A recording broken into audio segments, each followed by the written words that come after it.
Bonjour, je vous présente aujourd'hui l'analyse technique de Selectis et de Genfit, toutes les deux tradables à partir de la plateforme de CMC Markets. On va d'abord préciser qu'il ne s'agit que d'une analyse technique qui ne tient pas compte des fondamentaux. Ça signifie qu'avant d'acheter ou de vendre, eh bien, vous devez d'abord avoir une opinion claire par rapport à la valeur fondamentale de Selectis ou de Genfit. Et ensuite, seulement l'analyse technique peut vous aider à trouver des points d'entrée et de sortie pertinents. Mais il faut bien avoir une opinion claire de la valeur intrinsèque, selon vous, des actions. Alors, on va commencer par Selectis. Alors, j'ai pris des graphes journaliers ici, c'est-à-dire que chaque bougie correspond à une journée de cotation.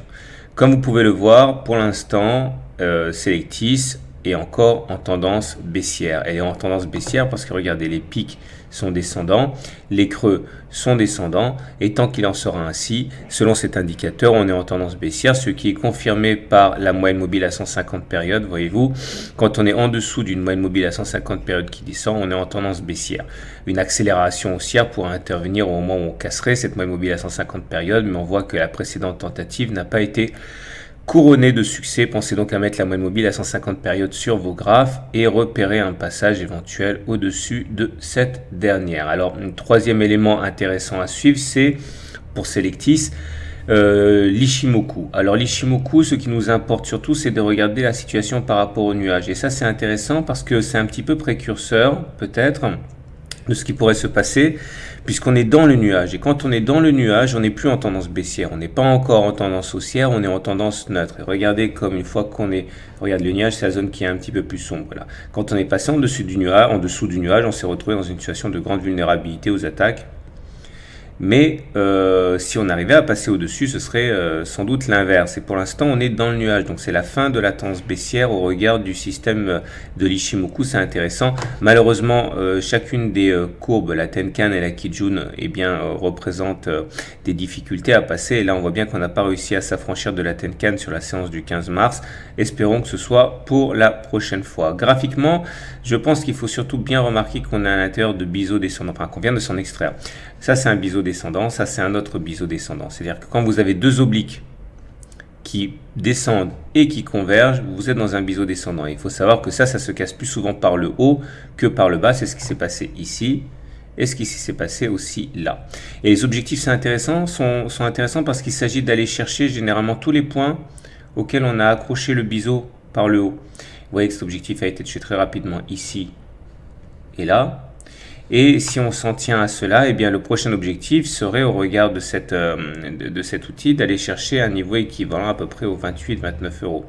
Alors ça ne fonctionne pas à tous les coups, mais ça fonctionne plus souvent que l'inverse. Alors, autre élément encourageant, c'est le fait que nous ayons été dans une espèce d'épaule tête-épaule. Regardez, ça c'est une épaule, ça c'est la tête.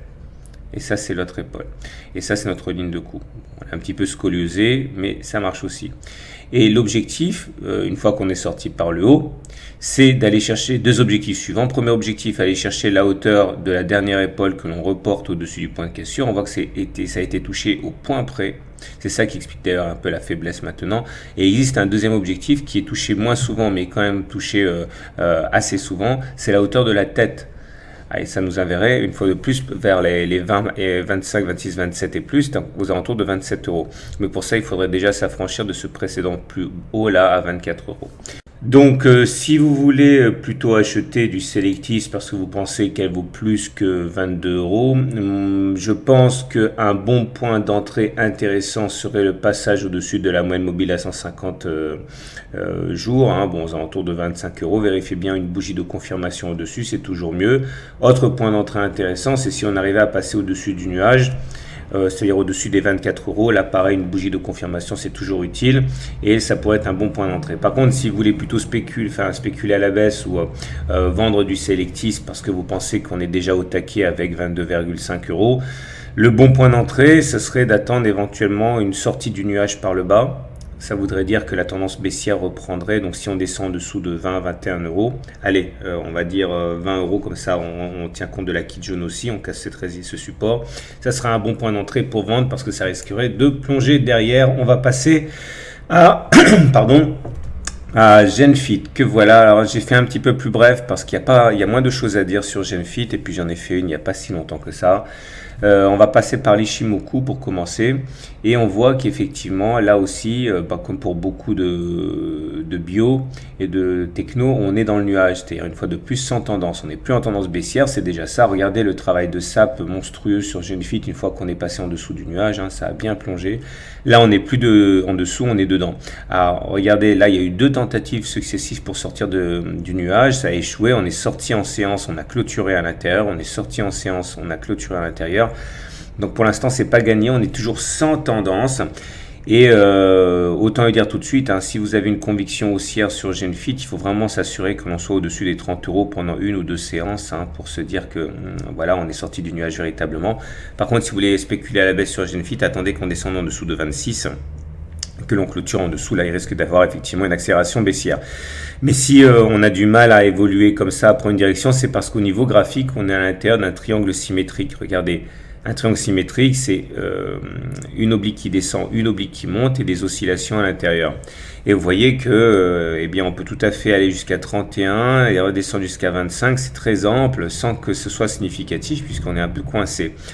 On remarquera également que l'élément à prendre en considération ici, c'est que si on casse par le haut, parce qu'on n'est pas très très loin non plus, on a 28 et c'est 31 à la sortie, eh bien c'est un objectif assez flatteur puisque sur la théorie, il s'agirait de prendre la hauteur de la première oscillation complète comme ça et de le reporter au-dessus du point de cassure. Ça voudrait dire aller chercher les 41, 42. Alors effectivement, plus facile à dire qu'à faire, il faudrait déjà s'extraire de cette oblique haussière là sur laquelle on est venu déjà buter, mais voilà, ça c'est une possibilité. Par contre, pour être complètement transparent, hein, si on n'arrive pas, eh bien un retour sur les 25-26 est tout à fait envisageable avant un éventuel rebond, hein.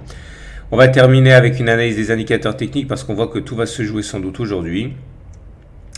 Là, on a le MACD. Le MACD, il faut faire très attention à ce qu'il ne croise pas son signal à la baisse. Le MACD est en noir, le signal est en rouge. Si on croise à la baisse, ça peut vraiment faire très mal, hein. Ça s'est passé ici. Et vous voyez, il y a une plongée derrière. Donc, à surveiller de près. Mettez le MACD sur votre graphe. On a également le RSI ici. Le RSI, il est en train de passer la ligne des 50. Ça veut dire que les baissiers sont en train de prendre le contrôle du marché. Alors, c'est pas encore fait de manière significative, mais en tout cas, il y a un gros danger. Et pareil pour le momentum qui est en train de passer. Ah non, j'ai fait une bêtise. C'était le stochastique qui était là, qui est en train de passer en dessous de 50, et le RSI qui est en train de passer de 50 en dessous de 50 ici aussi. Bon bref, vous voyez, on est vraiment tangent. Maintenant, la bonne nouvelle au niveau des indicateurs techniques, c'est que ce MACD là peut se transformer en non-croisement, c'est-à-dire faire semblant de descendre puis remonter au dernier moment, comme ça s'est produit là, et vous voyez derrière, il y a des jambes de hausse. Donc il faudra vraiment surveiller ça, voir s'il y a un croisement ou un non-croisement. Voilà, il ne me reste plus qu'à vous saluer, vous souhaiter une bonne journée et vous rappeler qu'il s'agit d'une analyse technique et on n'achète pas une action quand elle est déjà à son taquet fondamental, et on ne vend pas une action normalement quand on est déjà bien en dessous de sa valeur intrinsèque. Donc gardez bien à l'esprit que le plus important, ça reste les fondamentaux. Voilà, bonne journée et à bientôt pour une autre analyse technique.